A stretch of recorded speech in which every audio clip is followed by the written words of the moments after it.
Чүйдөгү 16 жаштагы кыздын өлүмү. Апасы суук кабарды угуп, ооруканага түштү.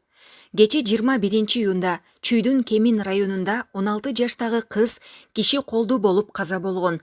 Ал үй бүлөдө 3-1 туугандын ичинен жалгыз кыз болчу. Андан кийин 2 иниси бар. Бул тууралуу Супер Кежи порталына Кемин райондук билим берүү бөлүмүнүн жетекчиси Айнагүл Төлөбаева билдирди.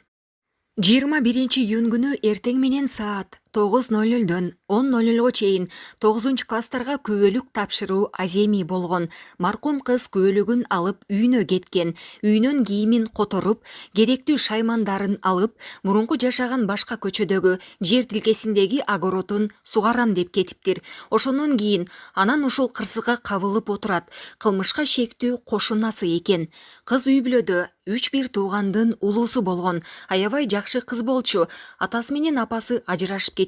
2 инисин карап, үйдө болгон бардык оокатты жасачу экен. Мугалимдердин айтымында кыз аябай жоош, өтө эмгекчил, конфликтке барбаган кыз болгон. 4-класс кезинде Алматыдан көчүп келишкен. Сөөгү эртең жерге берилет. Апасы бул кабарды уккандан кийин өзүн жаман сезип, тез жардам менен ооруканага алып кетишиптир деп билдирди ал. Окуянын чоо жайы 21-июн күнү болжол менен саат 17:15 чамасында Кемин районунун аймагындагы токойлордун биринен кыздын жансыз денеси табылган. Милиция кызматкерлери жансыз денеге кароо жүргүзгөндө анын киши колду каза болгондугу аныкталган. Бул факты кылмыштардын жана жоруктардын бирдиктүү рейстерине киши өлтүрүү боюнча катталып, сотко чейинки өндүрүш иштери башталган. Издөө иш-чараларынын натыйжасында бул кылмыш ишине шектелип, буга чейин бир нече жолу соттолгон. 1979-жылы туулган жаран кармалган. Милиция кызматкерлери тарабынан жүргүзүлгөн териштирүүдө ошол күнү болжол менен саат 11:00 чамаларында каза болгон кыз апасына чалуу үчүн кошунасынын телефонун сурап, андан кийин акча сураган учурда шектүү кызга тийишип, денесин кармалап баштаган. Ал маалда кыз кыйкырып баштаганда коркуп кеткен шектүү кызды муунтуп, кийин башка кошунасынын унаасын сурап, жансыз денени жашыруу үчүн аны токойго таштап салганы маалым болгон. Булак Супер Кежи. Кыргызстанга 2 тигучак жана 100дөн ашуун техника келет. Россия Кыргызстанга 20 миллион долларлык өрт өчүрүүчү техникаларды гранттык негизде берет. Бул тууралуу маалыматты Өзгөчө кырдаалдар министри Бообек Ажикеев билдирди. Анын берген маалыматына караганда, Өзгөчө кырдаалдар министрдин техникалык жөндөмүн жогорулатуу үчүн Россия Федерациясы менен келишим түзүлгөн. Август айынан тартып 100дөн ашуун өрт өчүрүүчү техника, 2 тигучак жана кошумча жабдыктар гранттык негизде келе баштайт. Ошондой эле Кытай 2021-жылдын аягына чейин бизге 6 мобилдик госпиталь, 100гө жакын өрт өчүрүүчү техника грант түрүндө берет. Мындан сырткары 9-июлда 60 өрт өчүрүүчү техника алуу үчүн тендер өткөрүп жатабыз. Тендер ийгиликтүү өтсө, август айында Өзгөчө кырдаалдар министрлигинин базасы жаңы техникалар менен толукталат, дейт Ажикеев.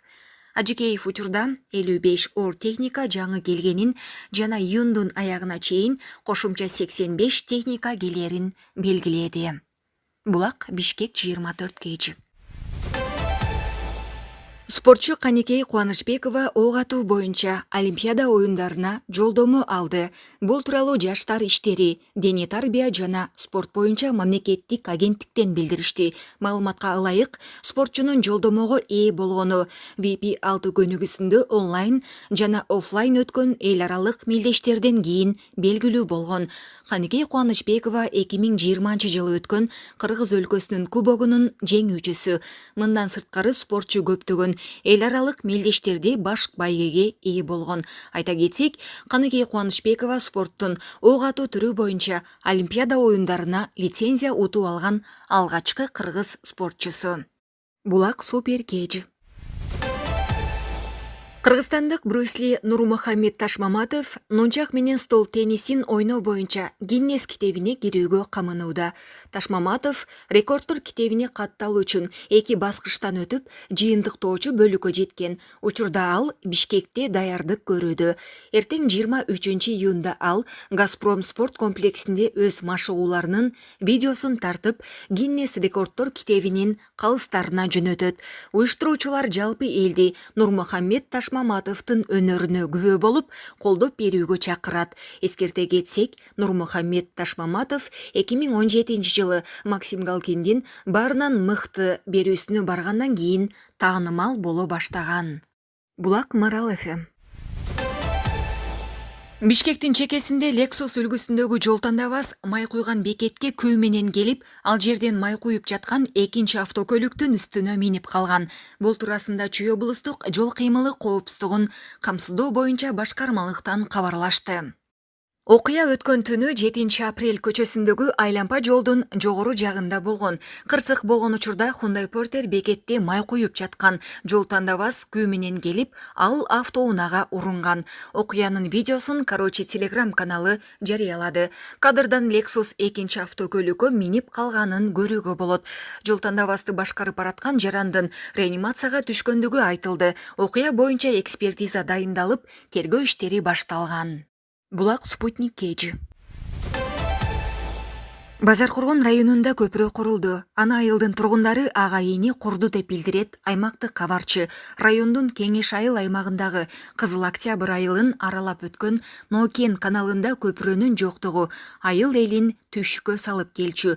Демилгени ишке ашырган айыл тургуну Салморбек Сатаров мамлекет куруп берет дегенче кичинекей көйгөйлөрдү өз алдынча деле чечсе болорун айтат. Кызыл Октябрь айылын аралап өткөн Сугат каналынын арткы бетинде 150дөн ашык түтүн эл жашайт. Алар айылдагы мектеп ФАПка жетүү үчүн 2,5 чакырымдай жолду жөө басышчу. Айылдын начар жолу жана көпүрөнүн жоктугу жергиликтүүлөрдү убарага салчу. Айрым учурда бир адам басчу көпүрө курулуп, бирок суу көп келгенде аны алып кетчү. Иним экөөбүз бул көйгөйдү чечүү үчүн айыл өкмөттөн уруксат алып, Нокен райондук суу чарба башкармалыгынан көпүрө салуу үчүн атайын документтерди даярдап, жаз айларында жумушту баштадык. Ушул тапта дээрлик жумуштун 95% бүтүп калды. Көпүрөнү актап, сырдап, жолго шагыл төксөк, жумуш аяктайт. Эми 150гө жакын түтүн жашаган айыл эли мектеп ФАП район борборуна унаа менен да каттап калат, деди Сатаров. Кызыл Октябрь айылында 7000ге чукул адам жашайт. Буга чейин сөз болуп жаткан каналды жээктеп, эгин таласына бара жаткан жергиликтүү тургун велосипеди менен сууга кулап, каза болгону маалымдалган. Булак Турмуш Кеж. Бүгүн 22-июнда Ош шаарынын Навои көчөсү менен Ленин көчөсүнүн кесилишинде жол тыгыны жаралды. Бул тууралуу жергиликтүү тургундар кабарлады. Маалыматка караганда тыгын эртең менен башталган. Эртең менен жол чырак 10 мүнөттөй өчүп кайра жанган. Ошого карабай узун жол тыгыны пайда болгон. Ал эми Тешик таш жемиш базарына келгендер да көп болуп, жол тыгынын пайда кылууда. Ош шаардык ички иштер башкармалыгынын кайгыл кызматы билдиргендей, электр тогунун жоктугунан жол тыгыны пайда болгон. Тыгынды жөнгө салууга кызматкерлер кетишкен. Булак Турмуш Кеж. Нарын районунун Жанбулак айылында 2 миллион сомго кичи футбол аянтчасы курулду. Бул тууралуу аймактык кабарчы билдирди. Демөөрчүлөр, айыл тургундары жана айыл өкмөтү тарабынан курулган кичи футболдук аянтчанын ачылыш аземине Нарын райондук мамлекеттик администрациясынын башчысы Нуридин Мадимаров баштаган бийлик өкүлдөрү, айыл тургундары катышты. Кызыл тасма кесилип, аким каалоо тилектерин билдирди. Андан кийин демөөрчүлөргө Нарын райондук мамлекеттик администрациясынын ардак грамотасы менен ыраазычылык катын салтанаттуу түрдө тапшырды. Булак Турмуш Кеж. Кыргызстандын аймагында бүгүн 22-июнга караган суткада дагы 8 бейтап коронавирус менен пневмониянын кесепетинен каза тапты. Бул тууралуу Саламаттыкты сактоо жана социалдык өнүгүү министринин орун басары Жалалидин Рахматуллаев билдирди. Каза болгон бейтаптар Бишкек шаарында 5, Чүй облусунда 2, Ош облусунда 1 адам. Саламаттыкты сактоо министрлигинин маалыматы боюнча пандемия башталгандан бери Кыргызстанда жалпы 1945 адам COVID-19 диагнозунун кесепетинен көз жумган. Булак Баракелди. Британиянын окумуштуулары вакцина алган гана адамдарда байкала турган коронавирустун симптомдорун аныкташты. Бул тууралуу Экспресс басылмасы жазды. Маалыматка караганда COVID-19га каршы эмделген адамдар илдетти кайра жуктурган кезде чүчкүрүп калганы байкалган. Аталган симптом адам COVID-19 менен ооруп калганын 100% далилдейт деген сөз эмес. Бул болгону дайымкы көрүнүш болууда. Айрыкча вирусту кайталап жуктургандар аба ырайы жылуу кезде деле чүчкүрө беришет. Эгер сиз эмдөөдөн өткөндөн кийин себепсиз эле көп чүчкүрө баштасаңыз, COVID-19га тест тапшырып, үйдөн чыкпаңыз дешкен адистер.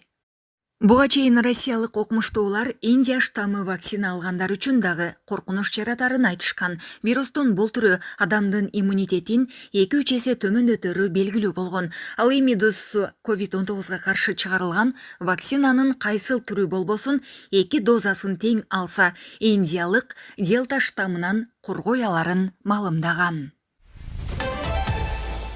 Коронавирус жашарып жатат. Дарыгер. Дарыланууга муктаж болгон бейтаптардын саны көбөйүп жатканын Республикалык жугуштуу оорулар ооруканасынын башкы дарыгери Гүлжигит Алиев Акипресс агенттигине бүгүн 22-июнда билдирди. Анын айтымында ооруканадагы орундар толуп калды. Саламаттыкты сактоо жана социалдык өнүктүрүү министрлиги да бүгүн эртең менен аталган ооруканада бош орун жок экенин билдирген. Башкы дарыгер акыркы убакта ооруканага кайрылган жаш балдардын саны өсүп жатканын айтты. Кечээ 16 жашка чейинки 4 бала жеткирилди. ПЦР тест менен алардан коронавирус аныкталды. Пневмония да бар. Алардын абалы орто оор жана оор. Өткөн жылы 20-30 жаштагы бейтаптар оор абалда жандандыруу бөлүмүнө түшкөн учур болгон эмес. Бул жылы коронавирус жашарып баратканын көрүп жатабыз, деди дарыгер. Учурда бул оорукананын жандандыруу бөлүмүндө 15 бейтап бар болсо, 111 бейтап концентратордун жардамын алып жатат. Көпчүлүк өз алдынча дарыланууда. Үй бүлөлөр келип жатат. Алардан сурасак, ар кандай иш-чараларга барганын айтышат. Менимче былтыркыдай абал болбойт. Анткени биздин дарыгерлер, медицина кызматкерлери окуудан өтүп, даярдык көрүштү деп кошумчалады. Булак Баракелди.